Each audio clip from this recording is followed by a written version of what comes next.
తిరుమల పైన ఈ గుడికి 90% ఆఫ్ పీపుల్ అయితే వెళ్ళి ఉండరు. అండ్ మన తిరుమలకి ఒక గ్రామ దేవత ఉందని మీలో ఎంతమందికి తెలుసు? అండ్ ఆ గ్రామ దేవత శ్రీ పాచి కాలువ గంగమ్మ తల్లి. నేను తిరుమల అలా ఎక్స్‌ప్లోర్ చేస్తూ ఉంటే ఈ గుడి బోర్డ్ అయితే కనపడ్డది. అండ్ నాకు చాలా ఇంట్రెస్టింగ్‌గా అనిపించి నేనైతే ఈ గుడికి వెళ్ళడం అయితే స్టార్ట్ అయ్యా. అండ్ ఈ గుడికి రోడ్ కూడా ఏం లేదు. జస్ట్ అలా మట్టి రోడ్ అయితే వేసి ఉన్నారు. ఈ గుడి పక్కనే ఒక చిన్న పాచి కాలువ పారుతూ ఉంది. అండ్ పెద్ద పెద్ద చెట్లు చాలా నిశ్శబ్దంగా. అండ్ ఈ గుడి దగ్గర పెద్ద జనాభా కూడా ఎవ్వరు లేరు. జస్ట్ కొంతమంది పూజారులు అండ్ ఇక్కడ వర్క్ చేసే వర్కర్స్ అయితే ఉన్నారు. ఈ గుడి లోపలైతే అమ్మవారిని అయితే చాలా చక్కగా అలంకరించున్నారు. దీన్ని బట్టి ఇక్కడ రోజు పూజలు జరుగుతాయని అయితే అర్థమవుతుంది. గుడి పక్కనే ఒక చిన్న పాత శివాలయం ఉంది. అదే కాకుండా గుడికి వెనుక వైపు కూడా ఇంకో శివాలయం అయితే ఉంది. ఇక్కడ చాలా నిశ్శబ్దంగా ఉండడంతో నేను నా యోగా ప్రాక్టీస్ అయితే ఇక్కడే కంప్లీట్ చేసుకున్నా.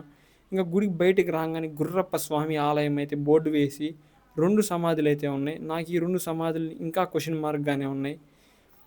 అండ్ మీరెప్పుడైనా తిరుమల వస్తే మాత్రం ఈ గుడిని మిస్ చేసుకోవకండి.